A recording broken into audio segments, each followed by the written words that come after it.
Good afternoon. You know how you see all these people on the internet doing things at long distances with air rifles? I thought I'd have a go, let's be honest. So I've got the new Panthera and I've put some tins out at 110 yards. There is a breeze and there's a bloke over there having a bonfire, which always makes it kind of interesting, wafting across your range. But I thought I'd give it a go anyway. I'm recording it. Let's see how we get on.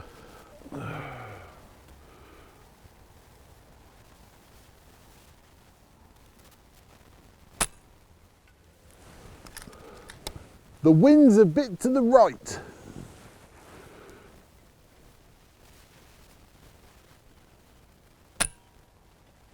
Like that, see?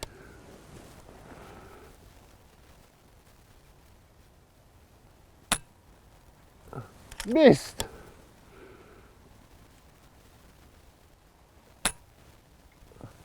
Got it.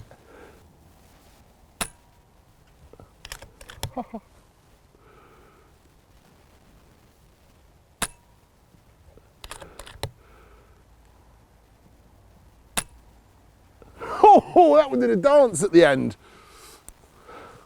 Right. Well, it wasn't 5 for 5.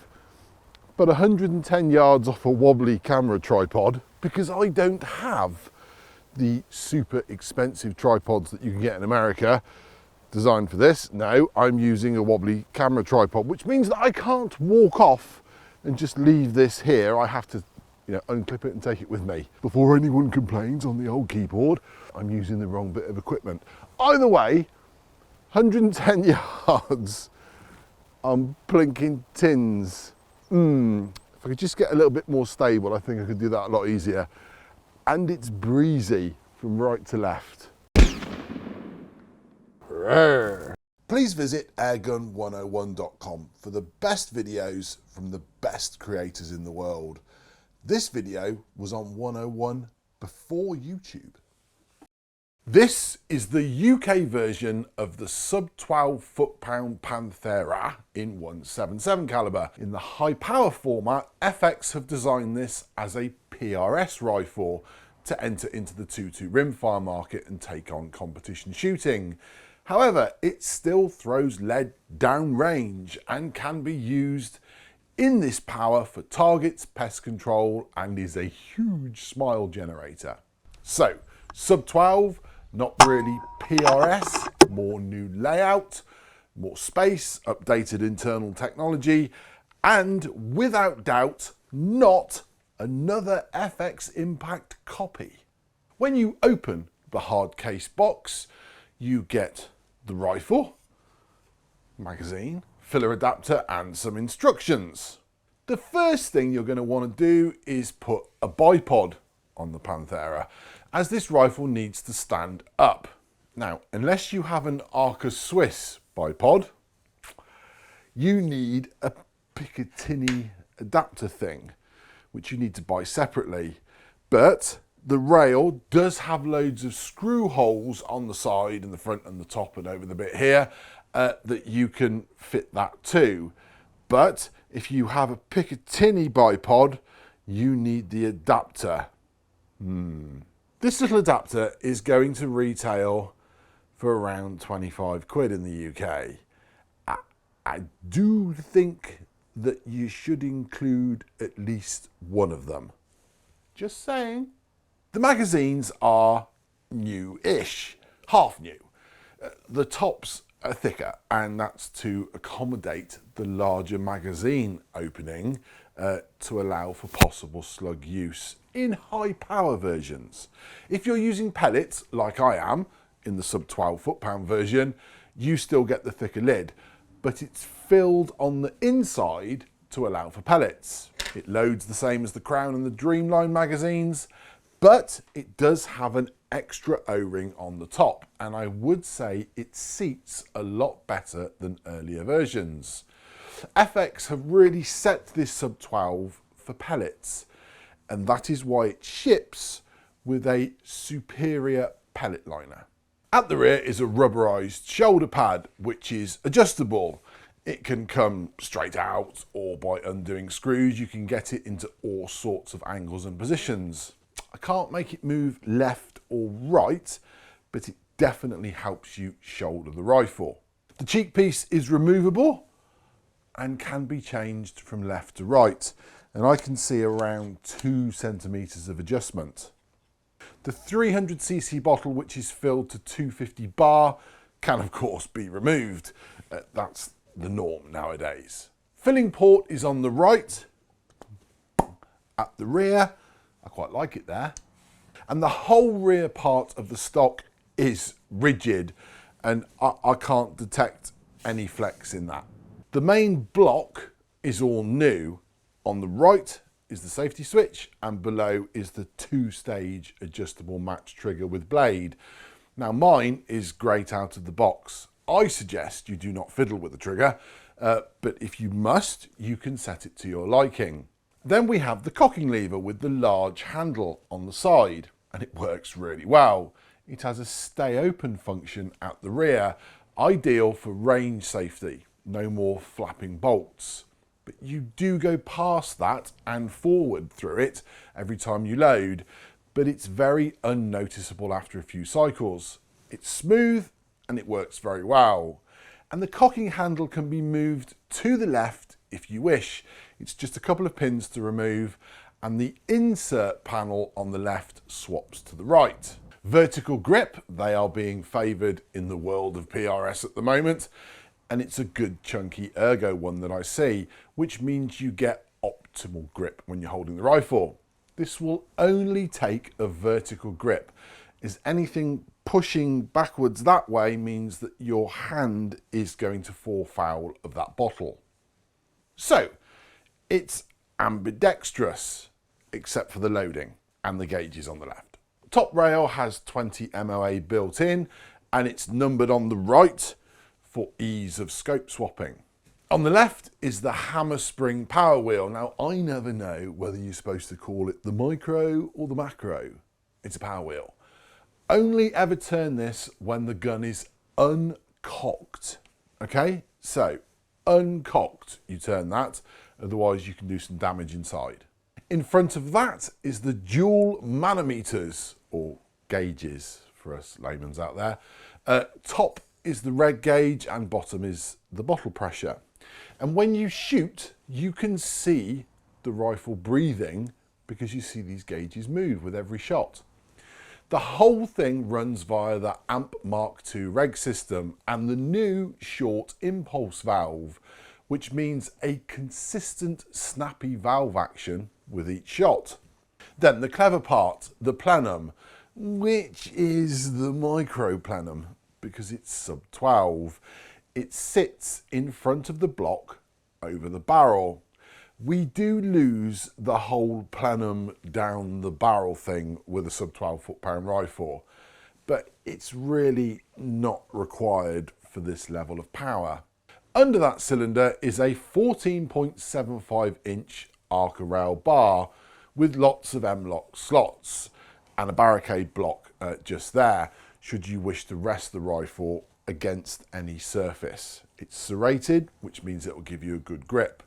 And at the front of the Arca rail is a bridge over the barrel. It allows you to mount things at the front and on the side and on the top.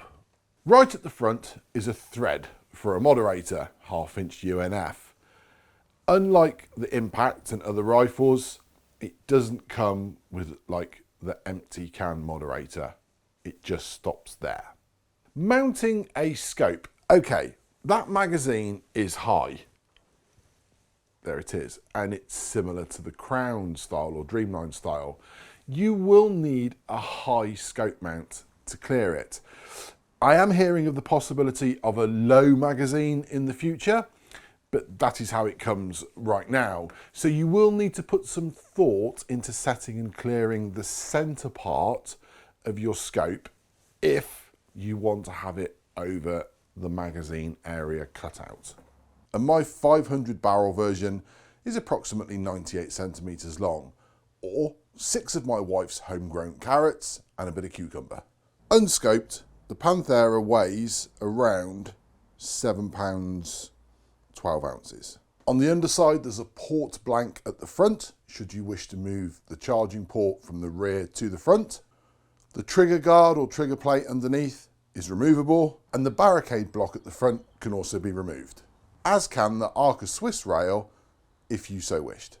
And I think FX has got more magic to reveal with this new block design sometime in the future. The actual layout, I would agree, has been seen before. Others have done rear bottles. However, the new technology inside makes the Panthera stand out. If it was not for the bottle at the rear, I would say, yep, it's a PRS rifle. Enough waffle from me. How does it shoot? Is it accurate? It's a silly question, kind of, but I'll play the tape anyway. 25-yard results, well, there's 5 in that hole, 5 in that hole, 5. I mean, it just goes on and on. Granted, I pulled that one a little bit to the right there. At 25 yards, it's very accurate. If you miss, it's probably because of me rather than the gun. This is a sample of my 54-yard groups, which I'll run the footage in for that as well. That's me zeroing. Then I've got 4 under my fingernail, 4, 4, 2 a little low. There's, well, it doesn't always go perfectly, let's be honest. Then I've got 4 under my fingernail, and then I've got 4 under my fingernail, and then I've got that target there. I think it's accurate because of that short impulse valve, that new technology. It does generate a lot of consistency with your shots. And these are unweighed pellets straight out of the tin. Gotta be honest with you, I don't weigh my pellets or wash them. I just take them out the tin and shoot them. What I find really interesting is that if someone develops a single shot tray for that rifle, I think this could be quite useful for field target because of its consistency. And 15 years ago, when I got my first ever PCP, at 25 yards, I would be ecstatic with a group like that. But now we expect more. 25 yards is kind of like, well, you know, with a rifle like that, it really should do. We're now pushing out to a lot further distances. So yeah, is the Panthera accurate? Yeah, it is. It is.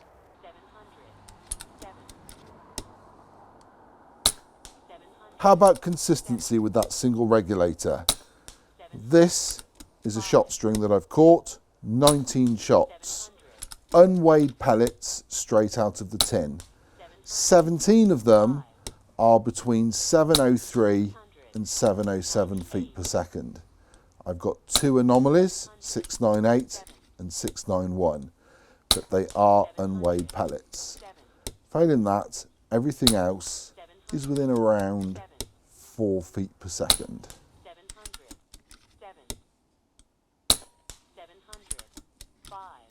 Time for some fun in the field.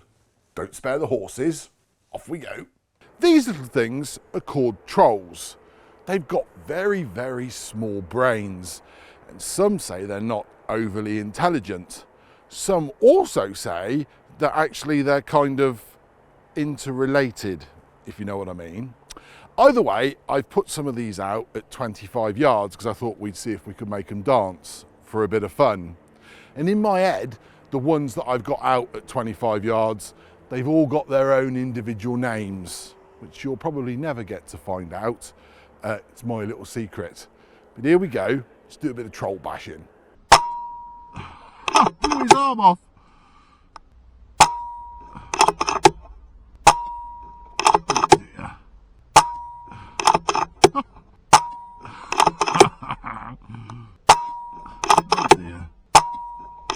Took off.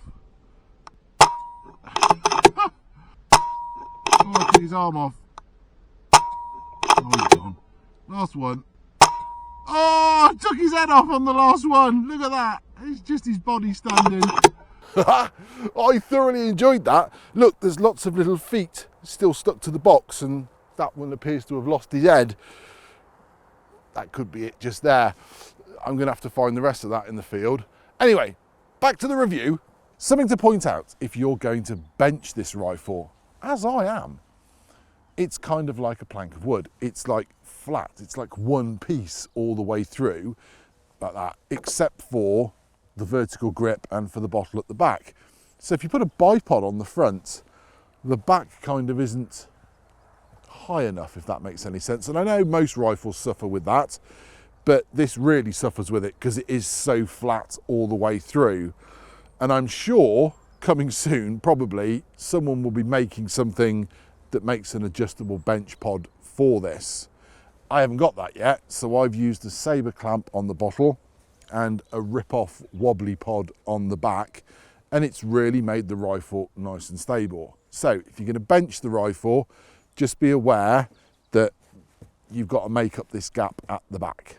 The other thing is, I keep looking at it and saying, where's the rest of it? I gotta be honest, I'm looking at it going, there should be some more bits down there. Where's the rest of it gone?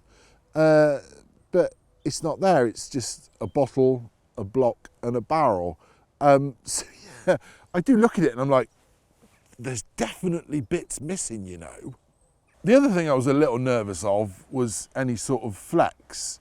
Now, I've got this on here and I'm giving it a really good push and I'm not seeing any sort of movement other than, you know, natural movement from the bipods. So the whole frame to me seems, you know, very, very rigid. And I have to say, on the bench, when you've got it right, it does work very, very well. Now bear with me, because this will make sense to some of you. It's my catwalk moment. When you walk with the Panthera, it wants to hang down like that, and it's actually quite natural and really quite comfortable to walk with. However, if you bring the gun up a little bit, you will notice that bottle touching the back of your hand. It's there. It's a new layout. Of course you're going to feel it.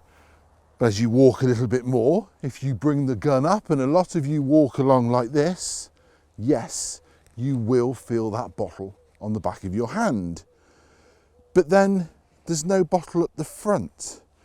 In fact, there's kind of, as I said before, all this space. There's like nothing there.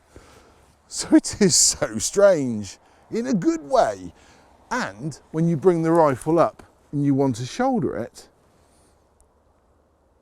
for me, that flat Arca Swiss plate at the front is actually easier to balance than a bottle, because you have got that nice flat surface that just sits in your hand. So there you go. It is so different.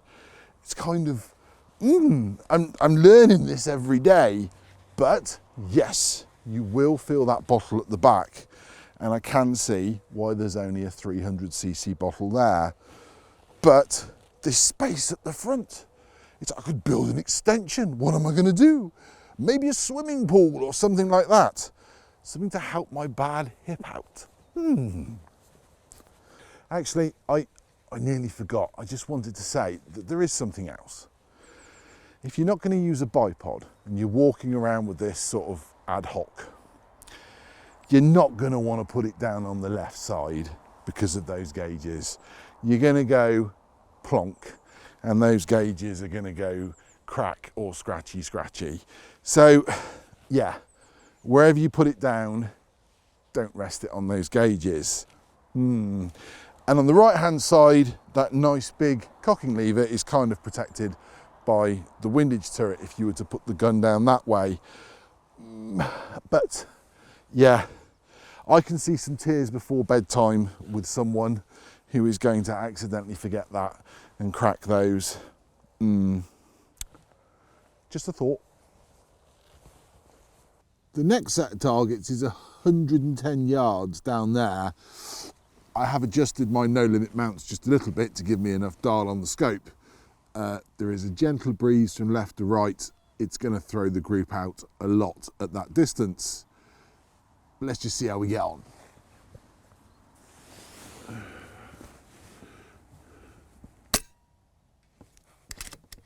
It's gone left.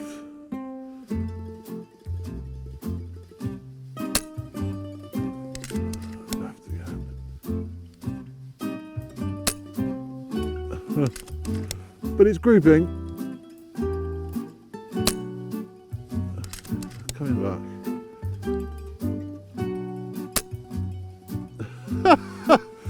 Okay, well.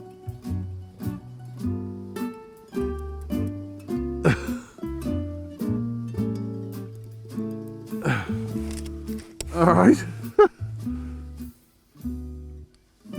Shot count. Well, this is sub 12, and from a 250 max bar fill, I've got down to around 280 shots from one charge.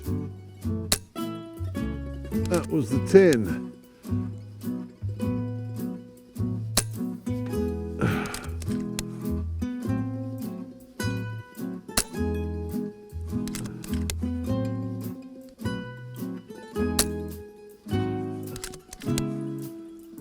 Going just to the right.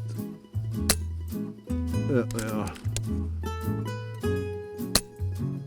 There we go.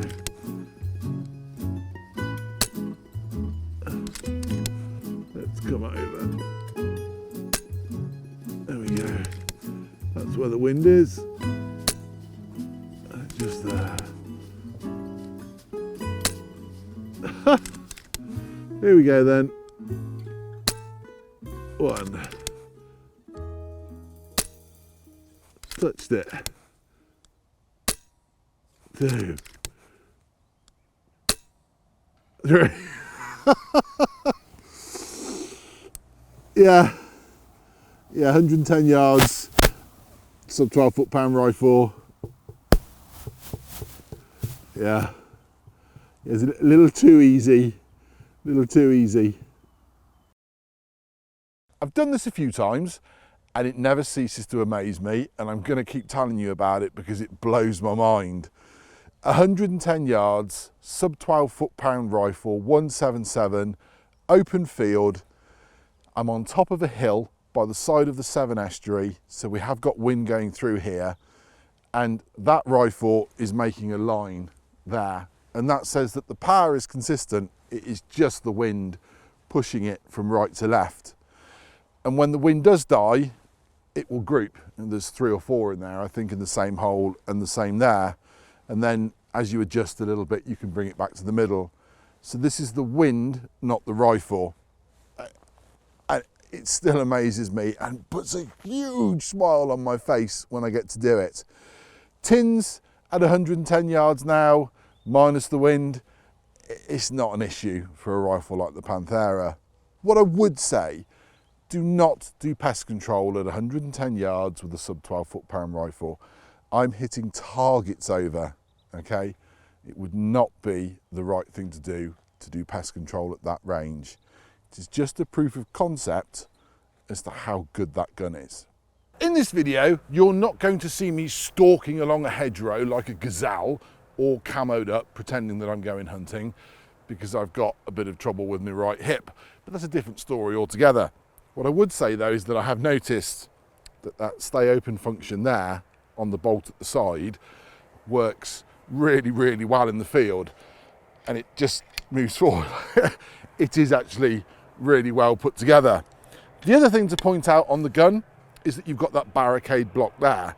And what you're going to use that for is if you're getting into a position and you want to take a resting shot, you can put that barricade block up against something to get yourself really nice and stable.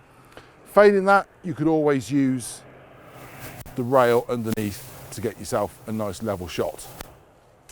So that's a couple of other things to point out about the Panthera. So what do I actually think of the sub 12 foot-pound Panthera in 177? It's a radical design, new in valve and technology, and it works. Now, it's going to retail around the price of an Impact. Do a Google and you will find that. So it's not a budget gun, but you do get what you pay for. It's a new Formula One car for this season, straight out of the garage. The price will not agree with all. I don't drive around in a Ferrari. I want one. I still look at the websites dreaming of buying one. I love the idea of the sleek design, the technology, and having a proper sports car. Well, that's kind of where the Panthera sits. And before you ask, does it replace the impact? No. The impact has more shots, different layouts, more parts can be swapped at home, but it's not as sleek and does not have that new technology. Why can't they make one gun for everything? I hear you cry. Well, it's like marriage. If you want something sleeker and newer, you gotta pay.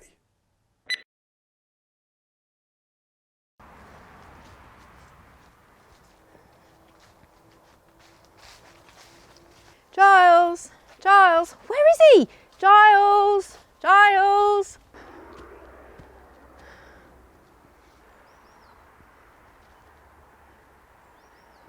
Oh no. What the hell are you wearing? You look like an absolute idiot. Totally ridiculous. What's it on the back? I'll give you a twirl, look, see? Look at that, look. Look at that.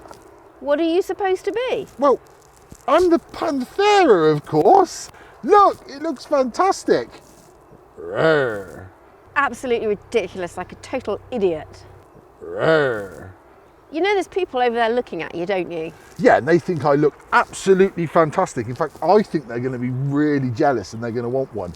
Do you know I've actually bought one for Frederick over in Sweden, and I'm going to send it over to him, and I actually think that we should wear this together at Armac to shoot the 100-yard range groups in. And I've added a little A just there, look, for Panthera. Ah. So how did you get in that?